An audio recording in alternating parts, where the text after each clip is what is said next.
É louco que eu nunca tinha parado pra pensar, mas seu trabalho tem muito a ver com o texto do Veríssimo. Não, Eu nunca tinha parado pra pensar. Porque sou tipo ele se coloca olhando pra sociedade e falando, né? Como ele tá vendo as ele coisas. é impressionante. É impressionante, cara. Ele, pra mim, Ele, se ele quisesse no passado, se ele tivesse, subisse no palco e falasse aquelas coisas, poderia fazer tranquilo. Tá doido, cara. tranquilamente. É meio um George Carlin, né? Ele tinha isso, mas num tom muito mais leve. Ele escreve muito simples.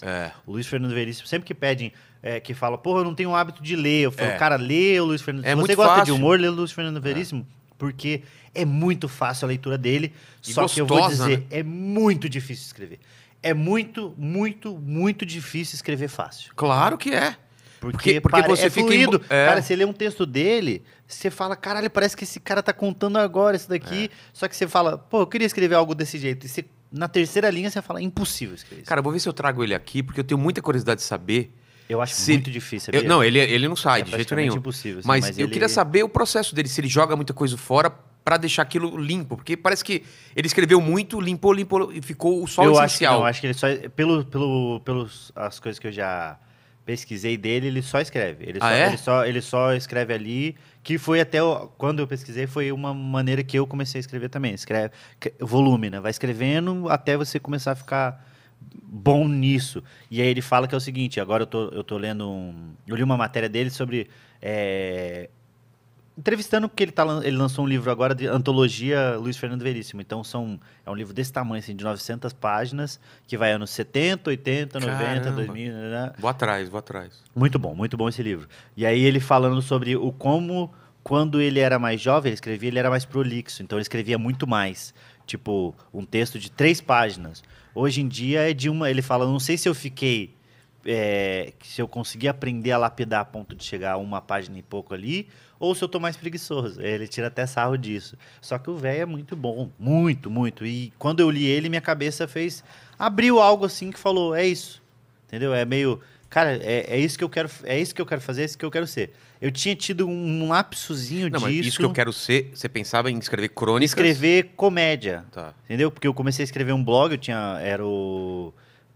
Puta que pariu, como é que era?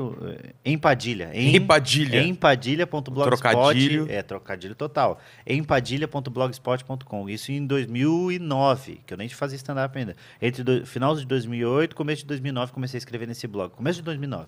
Escrevi nele até final do ano de 2009, que foi quando eu comecei a fazer stand-up. Você começou em 2009 E aí, também. quando a gente começou a fazer o podcast, começamos a consumir mais comédias. Fomos no Risorama em 2009. Eu nem pensava em fazer stand-up. Fui assistir, eu e o Márcio e a namorada dele na época. Comecei a assistir mais coisas e tal. Comecei a ir em shows.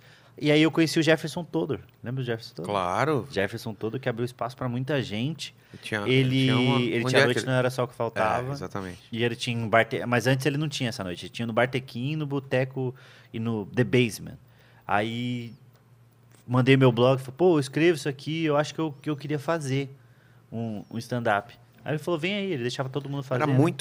O show dele, era ele muito open. Muito. Muitos opens. Depois o Eduardo Castilho fez um pouquinho disso. Mas ele abriu e eu fiz tipo uns 3 shows com ele lá. E aí então eu fui fazendo Santa Comédia. Só que quando eu fiz stand-up pela primeira vez, quando eu li o Luiz Fernando Veríssimo, abriu minha cabeça. Quando eu comecei a escrever, eu eu acho que é nessa linha que eu quero trabalhar, mais até do que quando eu descobri a comida e cozinhar, tipo, muito mais, porque a comida foi um hobby. A comédia, o escrever e o ler eu não quero parar de fazer isso. Qualquer outra coisa, eu não quero parar de fazer isso no sentido de, quando eu comecei a trabalhar de cozinheiro, eu gostava de cozinhar, mas chegou, tipo, no dia de serviço de 8 horas, dava 2 horas que eu estava lá, eu já não queria mais estar lá. Eu já queria estar em casa, lendo, queria não estar fazendo nada. Eu sempre gostei de não fazer nada. Eu queria só estar... Mas escrever é fazer alguma coisa. Então, mas eu digo antes até. Isso foi antes de escrever. E quando eu descobri o Luiz Fernando Veríssimo, e quando eu comecei a escrever, e quando eu pisei no palco pela primeira vez, foi meio, eu quero fazer mais disso, eu quero mais disso. Não, eu quero entender isso. Você gostava do Veríssimo. Gostava, Como que você falou, como que eu vou transformar isso que eu gosto em piada de palco? Você assistia vídeo? Não, porque eu aí comecei a assistir o stand-up. O Danilo, entender. Rafinha. Você leu aquele livro da Judy Carter. Judy Carter? Não, mas eu li depois. Eu vim a ler depois. Só que eu comecei a ter um pouquinho mais de contato. Tinha um show ali, eu ia... Ah, você foi assistindo? Assisti em 2008, antes de fazer stand-up ainda. Mas você chegava a estudar? Não, assim, eu só... olhar e falar... A primeira vez que eu vi o stand-up ao vivo, eu já via por vídeo. A primeira vez que eu vi ao vivo foi o Rodízio de Humor. Era o Léo Lins, Fábio Lins, Diego Paiva, Danilo Gentili, Oscar Filho e Marco Zene. O Marco Zene que levava todo mundo pra fazer o bagulho. O Marco Zene abria espaço da comédia gigantesco, assim. Aí quando eu vi eles fazendo ao vivo, fui eu, meu irmão mais velho, o Lincoln, que gostava muito e mostrava as coisas pra mim, e o Bruno, que é um amigo meu, que hoje é meu contador, aliás. Ah, é? É um grande amigo meu. E a gente foi Quando a pessoa fala meu contador, é que tá bem demais, não é? Fala aí, meu contador. Quer dizer que eu não vou cair na malha fina, né? Um abraço, Wesley Snipes. E aí quando eu vi aquilo no ao vivo, eu fiz sabe quando começa a fazer... Ligar os pontos. Ligar os pontos. Aí eu falei, caralho, tem alguma coisa que eu já vi ali do Luiz Fernando Veríssimo, algumas coisas que eu já escrevia num blog. No blog não, escrevia no caderno, na época de colégio. E na época do colégio eu sempre não era o cara que era engraçadão toda hora, mas sempre pontuava com... Tô ligado, você falava... A professora falava uma coisa, eu esperava um momento, calma, piada. E todo mundo ria e assim eu comecei a galera que gostava de mim por causa disso.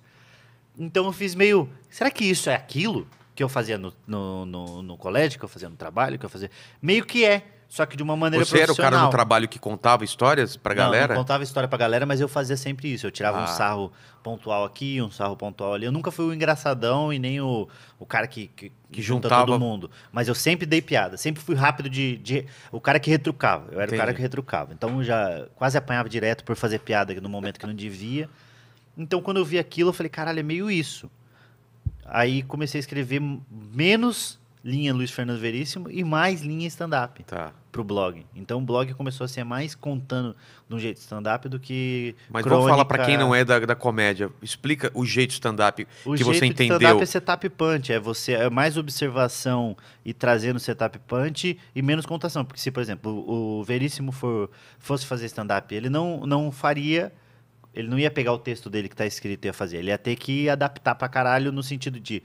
Eu preciso enxugar, e aqui eu tenho essa observação, só que tá muito descrita, então eu preciso deixar de uma maneira mais visual para quando a pessoa entenda e nessa descrição de maneira visual eu consiga dar um setup, um punch de uma maneira rápida, eu preciso de piada com mais constância. O diálogo ele já é bom, então provavelmente ele não teria que mudar muito. E aí eu comecei, até porque eu comecei a achar mais fácil escrever na linha do stand-up do que no Veríssimo. Com porque certeza. É muito difícil escrever do jeito que ele escreve.